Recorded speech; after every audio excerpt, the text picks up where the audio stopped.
What up? MF Doom is the pseudonym and public persona of rapper-producer Daniel Dumile. Dumile was born in 1971 and began a rapping career in the late 80s, performing under the pseudonym Zev Love X with a group called KMD, short for Causing Much Damage. KMD's debut album, and the only album released during the tenure of the group, was an LP entitled Mr. Hood. Unfortunately, in 1993, Dumile was confronted by the loss of his brother, who was also fellow KMD group member DJ Subrock. So not only was the death a tremendous personal setback for Dumile, it also spelled the end of KMD as a group. Dumile went into a negative period where he was near homeless and was not performing at all publicly. He reemerged into the performing scene in sometime in 1997 or 1998 when he started appearing at Manhattan open mics wearing a stocking over his head and appearing anonymously. The anonymous performance became the centerpiece of his forthcoming persona, that of MF Doom.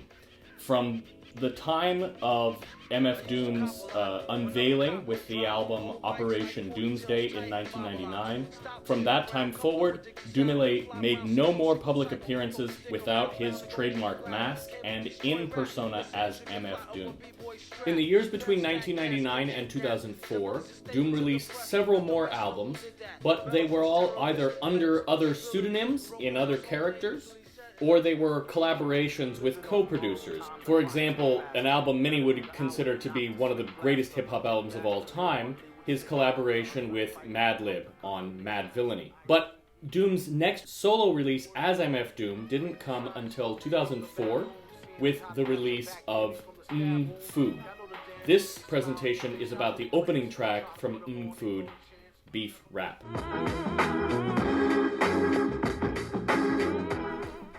The overall structure of Beef Rap is in two large sections, as shown in this chart.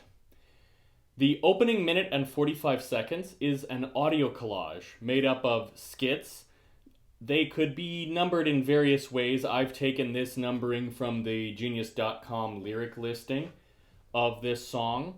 Some of these skits are made up of multiple little snippets cut together from numerous audio sources. Some of them are just straight samples from a single audio source, but one reasonable way to break it up would be in 6 skits. And then there's a rap section, which is where Doom is actually flowing, and that can also be understood as divided into 3 verses, although those verses are irregular in length. The first verse is 16 bars, the second verse is 27 bars, and the third verse is back to 16. There are some observable medium-scale structures within this large 2-part structure. So, for example, here in the introduction, there is a middle section out of the 6 skits. Number 2, 3, and 4 are underlaid by a continuous backbeat. It sounds like this. Here you will find food for your body, as well as comfort for your troubled mind. I'd really like some soup. Bread and butter. Of course, my friend. What happened to your hand? So this backbeat has 2 components. The melodic part, the orchestral sample, is actually from the soundtrack of a 1982 Spider-Man cartoon. The composer is Johnny Douglas. And then there's that 4-square drum beat on top, which sounds as though it's actually Doom improvising at the drum pad, because it's not the same 2 bars in a row. So he keeps mixing it up during the course of this whole backbeat. And then this backbeat kind of dissipates or transitions, I'll show in a second, into the orchestral backing, which is already underneath skit 6.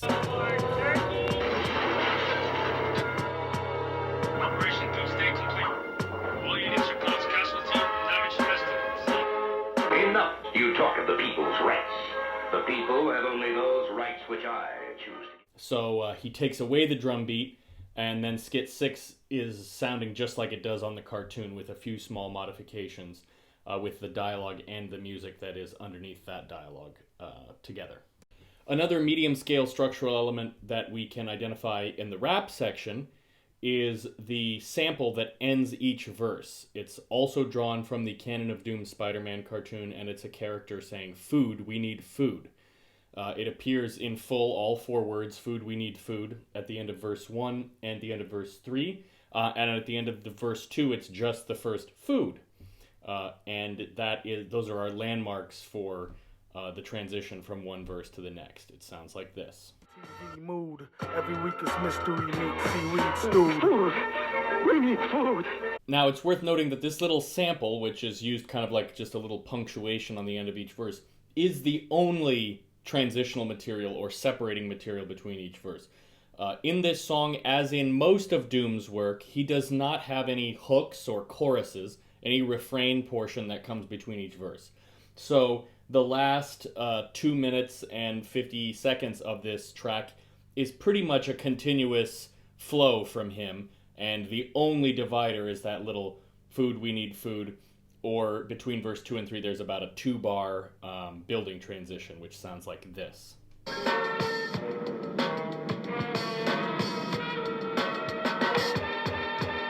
What up?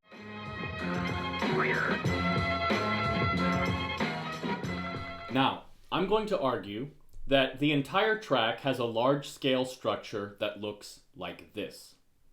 I'm also going to argue that the 2 large sections share a parallel abstract structure that looks like this. But before I can discuss how I arrived at those conclusions, we have to talk about the nuts and bolts of Doom's techniques and Doom's style that build up to these abstract structures.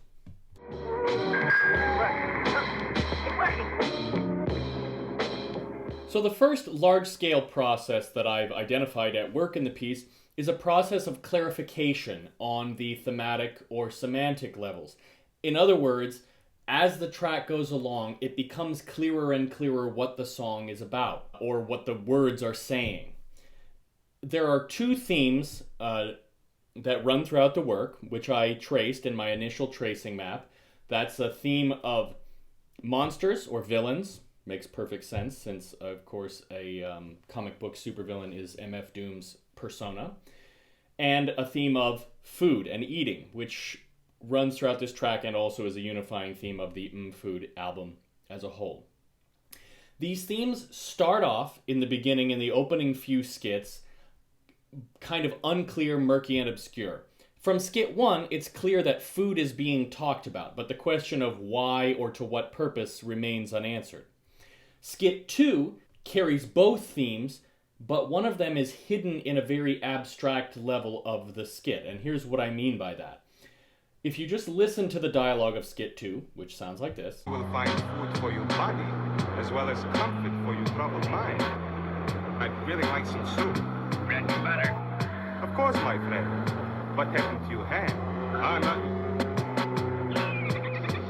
Food at last. You can hear that whoever's talking in this clip is talking about food. But did you know the source of this audio? This dialogue comes from the movie Bowery at Midnight. The character offering food is played by Bela Lugosi. Now, Bela Lugosi is quite famous, of course, for his role as Dracula. Probably his most famous role and probably the most famous portrayer of the character of Dracula. And in this movie, Bowery at Midnight, he plays a mad scientist who kills people and reanimates their corpses. So the reference to monsters and villains is here in this skit, but it's not in the audible layer. It's in what you might call a referential layer. It's at a very abstract level of reference. Now, over time, over the course of the track, not only will the monster and villain theme become much more explicit, like for example, in track 6, I think it's pretty clear, even if you don't know the source Spider-Man cartoon, I think it's pretty clear that you're hearing the words of some kind of evil overlord type character. Take a listen. Here's skit 6. Enough. You talk of the people's rights. The people have only those rights which I choose to give them. And that's for their own good. Believe me. I do.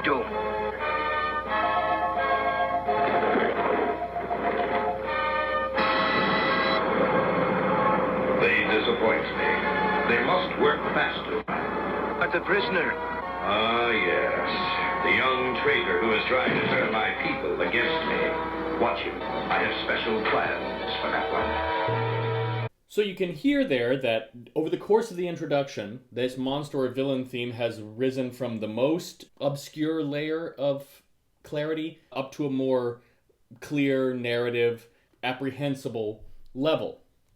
And the next clarifying move for both themes comes at the beginning of MF Doom's rap. It becomes clear in the first couple lines of the rap that the monster or the villainous theme and the food theme are combined in the concept of beef.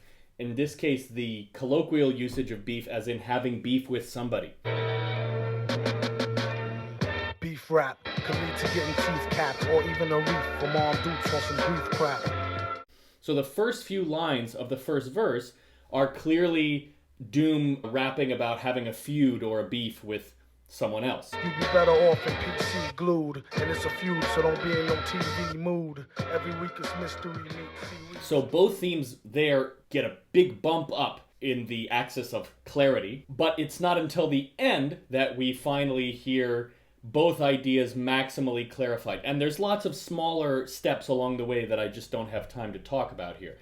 But at the end, in the third verse, it finally becomes clear not only what the beef is, but who Doom has the beef with. He takes issue with other rappers, and particularly those who are what he views as over-commercialized, not caring about the quality of the music, and selling themselves as a product, particularly their bodies, appearing shirtless on their album covers and things like that. What up to all rappers? Shut up with your shutting up and keep a shirt on, at least a button up. Yuck. Is they rhymers are stripping nails, out of work jerks since they shut down Chippendales. They chipping nails, Doom, chipping scales, let alone the pre-orders just counted off shipping sales. So the food and villainy themes start from the most obscure layer, and over the course of the track transit to a level of total clarity, where in the third verse we pretty much have Doom's thesis explicitly stated.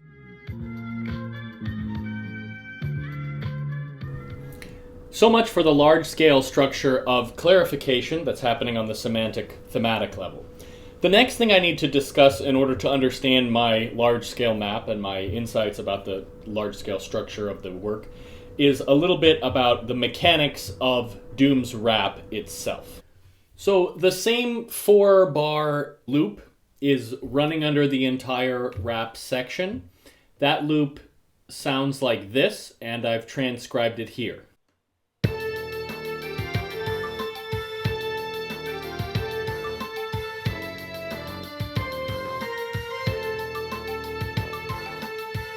I wish I had time to go into detail about all the cool features of just this simple little loop. Suffice it to say that it has some harmonic ambiguity that's quite cool. It's possible to hear the top lines as actually being a half step higher than I've written them, because they are actually falling in a quarter tone relationship. They're about a quarter tone higher than what I've notated here. And that affects whether you hear their relationship to the bass as being in the same key or being kind of a dissonant, a bitonal situation. It can kind of be either one, but I've notated it here with the dissonant relationship because I think that whether you hear it as a detuned fifth or whether you hear it as a tritone, the dissonance really stands out. The melodic portions of this sample are from Johnny Douglas, his score of that Spider-Man episode I mentioned before, and the drum and bass parts are by Doom. Even a stroke, heart attack, heart disease. It ain't no starting back once arteries start to squeeze. Take the easy way out, phony. Until then, they know they wouldn't be talking out baloney in the bullpen. So now, that loop runs continuously. It alters a couple times. There's some variation, but that's pretty much the structure of it that repeats every 4 bars. Within that structure, within that atmosphere, and you can hear the loop definitely has a certain mood. It has this driving. It definitely contributes to the villainy theme, in my opinion. Well, it sounds like exactly what it is. A cartoon villain marching on the world or something like that. Now, within that atmosphere, then Doom is going to do his rap. In analyzing the structure of the rap, I found it helpful to go ahead and do a detailed look at the rhyme scheme. So I'm just going to play verse 1 and show you my my rhyme map of verse 1, just so you can see my method. And then once you see the method, we'll talk a little bit more about things that happen in verse 2 and 3 as well.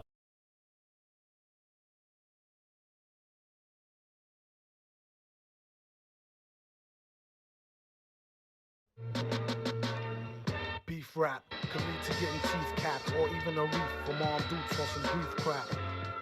I suggest a change of diet.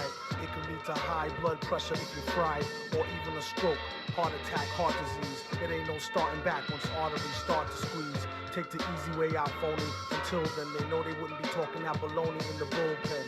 So disgusting, pardon self as I discuss this. They talk a wealth of shit and ain't never seen the justice.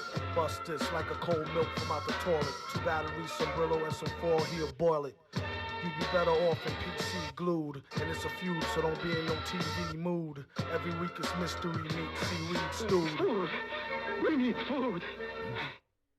So I've assumed, as you can see, a cardinality 16, in other words, 16 slots per bar, 16 syllables per bar, and I have expressed Doom's complex rhythms as either anticipating, lagging behind a 16th note grid. So that's what these red arrows are for. Right-facing arrows indicate that he's behind the beat as syllables drift into the slot of the following syllable, and left-facing arrows indicate the opposite, that he's ahead of the beat. And different theorists could definitely differ about how to quantize these, whether he's ahead of the following 16th or behind the previous 16th, or whatever the case may be. So this is just one way of quantizing the rap. In any case, his relationship to the beat definitely contributes to the mood and the feel of the piece. You have this driving, very deliberate loop, which is like his, again, the villain's armies marching on the world. But then Doom himself is laid back. He has a casual relationship to the beat and is sliding around nonchalantly. So that's a big part of it. Now, let's talk about the actual rhyme structure itself. So using this data, using the data of these 3 grids, I was able to create a rhyme density map of the whole piece. And here's where we can finally get to some of my large-scale insights about the structure here. So take a look at this rhyme density map. So what I have here is a 2-bar trailing total, a 4-bar trailing total, and an 8-bar trailing total. That's blue, yellow, and pink, respectively. And you can see that I've put them on different scales just so they'll all fit and make a pretty picture. The point isn't really the relationship between the 3 lines, but it's showing the overall shape of the whole piece. There's a very distinctive peak of rhyme density right in the middle of verse 2. That is, in terms of sheer density, that is the structural high point of the rap. However, there's other ways of analyzing rhyme intensity besides just density. For example, not just how many rhymed syllables have occurred, but how are they interrelated and do they belong to larger rhyme complexes. So most of the rhymes take place between a couplet or as a hook linking the end of a couplet to the beginning of a next couplet. But in those cases where he has a rhyme that goes longer than 2 lines, it creates a larger structural element. So there are 4 structurally significant larger rhyme complexes we could take a look at. The first one we already heard at the end of verse 1. That's a 4-bar rhyme complex based on a 3-syllable rhyme. Plus you have 1, 2, 3 internal short versions of the rhyme. So for a grand total of 15 syllables in this complex spread out over 4 bars. Great. What about this one here in verse 2? Take a listen to this. Top bleeding baby fella took the loaded rod gears. Stop feeding babies colored sugar-coated large squares.